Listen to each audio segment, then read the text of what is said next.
आप सभी को मेरा प्यार भरा नमस्कार। कैसे हैं आप सभी लोग? उम्मीद करती हूँ आप लोग बहुत अच्छे होंगे और स्वस्थ होंगे और अपनी पढ़ाई को बहुत अच्छे तरीके से कर रहे होंगे। जो भी हमारे भाई बहन यूपी की तैयारी कर रहे हैं तो उनके लिए मैं कुछ ऐसे टिप्स लाई हूँ, छोटा सा नोट्स तैयार करने का एक टिप। जैसे कि मान लीजिए कोई चैप्टर हम लोग पढ़ रहे हैं और उसमें 3 कैटेगरी मतलब हम लोग के सामने आता है। एक ऐसा होता है जो चीज़ें हम लोग देखते हैं, लगता है हाँ ये चीज़ें तो हम लोग को बचपन से ही पढ़े हैं 6, 7, 8 में, तो हमेशा माइंड में रहता है। और दूसरी चीज़ ये होती है कि कुछ चीज़ें मतलब एक बार पढ़ लो तो लगता है हाँ ये चीज़ भी मेरा तैयार हो गया है। और तीसरी चीज़ मतलब ये ऐसा कंडीशन आता है कि वो हमें कितना भी रटो बार बार भूल सा जाता है। तो उसको हम लोग शॉर्ट नोट्स जब उसका बना लेंगे तो वो चीज़ें ऐसे भूलेंगी नहीं वो चीज़ें। ऐसे उम्मीद सा मन में हो जाता है कि हाँ ये मेरे नोट्स में है। उसको कभी भी ऐसे पन्ना अपना उलट पुलट लो तो जब आँख के सामने रहेगा तो वो नहीं भूलेगा।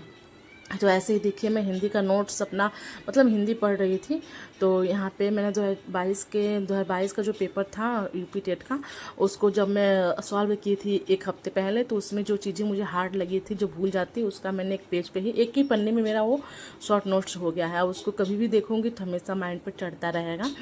तो इसी तरह से आप भी अपना एक शॉर्ट नोट्स रेडी कर सकते हैं। और देखिए यहाँ पे मैं समास पढ़ रही थी आज मतलब मुझे समास पूरा करना था, तो ज़्यादा नहीं पढ़ पाई क्योंकि समय का बहुत दिक्कत होता है। क्योंकि मैं एक हाउसवाइफ हूँ, तो हाउसवाइफ के लिए समय मैनेज करना एक चुनौती के समान होता है पूरे दिन में। तो मैं बस अव्ययी भाव समास को ही पढ़ पाई थी। तो देखिए उसमें एक शब्द आया था पल पल करके, तो उसमें मतलब अव्ययी भाव समास की परिभाषा में लिखा था कि ये संज्ञा है।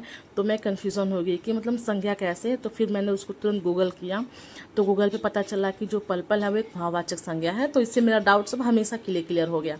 तो उस चीज़ को मैंने, उस परिभाषा को मैंने अपने कॉपी पे नोट करके उसको लिख लिया, ताकि अब ऐसा है मेरे माइंड में, मतलब ऐसा वो छप गया कि अब वो कभी भी नहीं भूलेगा कि पल पल एक संज्ञा है तो कौन सा भाववाचक संज्ञा।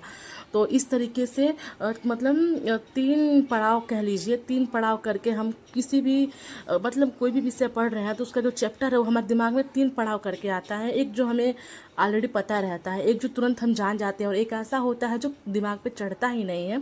तो उस चीज़ को, जो चढ़ता ही नहीं है, उस चीज़ को आप नोट कर लीजिए कहीं कॉपी पे, तो वही आपका शॉर्ट नोट्स कहलाता है।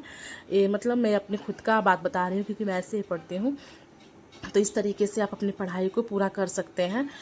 तो देखिए यहाँ पे मैं नोट डाउन कर ली थी उसको शॉर्ट बना करके। तो समय मैनेज करना मतलब बहुत एक बड़ा हो जाता है टास्क हम लोग का दिन में, क्योंकि हम लोग के पास 5 सब्जेक्ट हैं और एक संस्कृत और मैथ तो थोड़ा सा टफ लगता है, तो उसके लिए आधे 1 घंटे ज़रूर से ज़रूर एक्स्ट्रा टाइम देना ही पड़ता है। और हिंदी सीडीपी और ईवीएस में तो उसका भी वही हाल है। तो मैं हिंदी को ही पढ़ रही थी। तो आप लोग भी ऐसे ही अपनी तैयारी कर सकते हैं। देखिए शॉर्ट नोट्स बनाना मतलब बहुत ही कंपलसरी होता है। वो कहा जाता है ना कि युद्ध बिना मतलब हथियारों के नहीं होता, तो वही सेम है। तो चलिए मिलते हैं नेक्स्ट वीडियो में, तब तक के लिए धन्यवाद।